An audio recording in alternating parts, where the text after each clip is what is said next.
Silver is heating up again, and there's two predictive measures that are pushing silver's price to the upside and is having a strong effect on you know what. I'll explain what that what is. Here's a hint in a moment as we explore. That's right, silver is moving today. In fact, when you count the earlier moves with silver's price, it was up about 2% today. And that's pretty good considering what we've seen recently. However, there are some negatives to that as well. I'm going to talk about that later in the video, but let's look at the markets right now. Gold is up, silver is up. Palladium and rhodium are also up today. In fact, rhodium is spiking up over 5%. Now it's $7,700, but gold and silver indeed are climbing. Platinum is the only metal that's flat today. Gold is up $8.60, a modest increase in price, whereas silver has moved up to 1.64% right now after pulling back a bit, up 62 cents to $38.59. And that is a strong move. Indeed it is. That has narrowed the gold to silver ratio to 87.29. Obviously, that's still an abnormal gold to silver ratio. It should be much narrower than that. I am still bullish on silver, and I think it's going to catch up in due course. But what does that catch up mean? Are we talking about 70, 60 to 1? Well, likely it's probably going to be much closer to 70, probably 75 to 1 is kind of the new normal. Or over the last 10 years, some analysts say it's 80 to 1. But nonetheless, dips will come. We're going to see more dips in silver's price and gold too. And whenever that happens, if you're a pure stacker, that's when you want to really time some purchases, if you can do it, to enhance your dollar cost averaging. I think it's always good to buy as your budget allows. My friends at Summit Metals have an increasing selection of silver products there and gold. Check them out and experience their great customer service and fast shipping. And thank you to Summit Metals for sponsoring the channel. Now, what is happening here? Well, the basic news that we're reporting here is we're seeing the bond yields dip. And that is one of the reasons why people are getting into precious metals. Gold prices and silver prices are solidly up in trading Wednesday. And this is supported not only by these bond yields, but also a lower U.S. dollar index. This is something that we're seeing here. It hit a 3-week low today, and a dip in the U.S. Treasury yields that we're seeing here at the midweek. Asian and European stock markets are mixed overnight. U.S. stock indexes are set to open modestly when the New York day session begins. And more Wall Street firms are now forecasting the Federal Reserve will begin cutting U.S. interest rates in September as the labor market weakens and inflation remains relatively tame. In other words, the same where it is. We still have inflation. It's above 2%, far above 2%, 2.7%. But the Fed will likely lower the main interest rate by 25 basis points at the September FOMC meeting, followed by 2 more cuts in December and March. Nomura economists forecast that this is going to happen, as well as others. I'm going to get to that in a moment because it's one of 2 metrics that are predictive measures of where silver's price is going to go. And markets are also pricing in the Fed rate cuts, indicating this cut and positioning for another reduction in December. U.S. consumer price data showed the core reading minus food and energy increased 3.1% in July year on year, which was just above the market expectations, but not considered problematic. Why? Because, minus food and energy, which are not as affected as they fluctuate greatly. Global oil markets are on track for a record crude oil supply surplus next year, and gas prices are down as well. We've seen that. And oil is down now to $62.73 a barrel. But that's what's looking at there. And we also have China's credit expansion rebounded less than expected in July from a year ago, with the key loan gauge falling to its lowest since 2007, despite a boost from a rise in Chinese government bond sales. Aggregate financing and a measure of credit increased 1.2 million yuan, which is $167 billion in July, according to Bloomberg calculations based off of data released by the People's Bank of China on Wednesday. China is important, folks, to gauge what's going on in the metals market as well as everything else. And so it's always important to see what's happening there.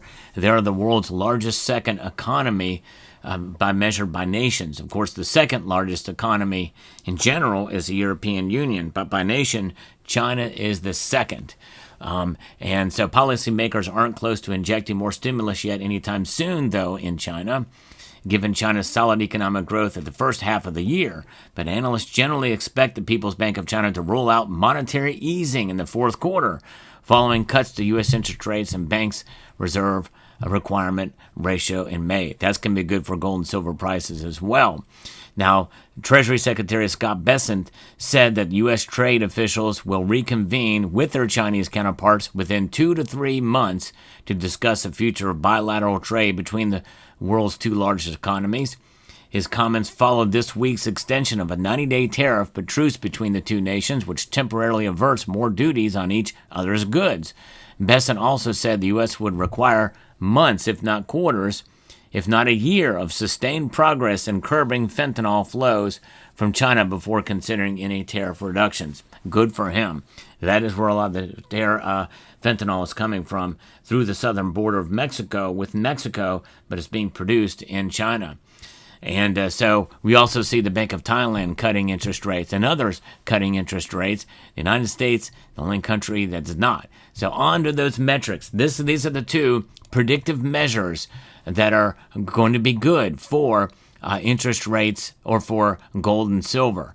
And before we get there, I want to stress again that all of these economic things, tariff fears, what other nations are doing, geopolitics, all of that plays a role. And what is affected first? It is a dollar index, the strength of the dollar, the DXY. That's exactly right. That's what you heard earlier in the video. So the strength of this is weakening now to 97. As I record this video right now, the dollar index is hovering right at 97.81, down 0.22 just today. So it's a 3-week low. That's important. Usually, the gold and silver go up because of that. Most of the time, there are exceptions, and I pointed that out on this channel. But what moves the dollar is going to move precious metals. So the underlying cause is not the dollar index. It is what is moving the dollar to a more of an economic or weakness compared to other currencies out there. Trump wants that, by the way. So I think this, and I think with these interest rate cuts, that's going to weaken the dollar even more. That's going to pull up gold and silver. And this gets to my first. This shocked me when I saw this.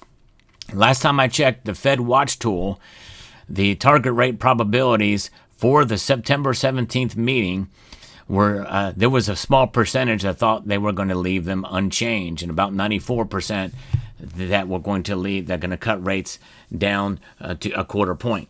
This is amazing. Now 93.8% of participants in this poll believe that we're going to lower rates by a quarter point.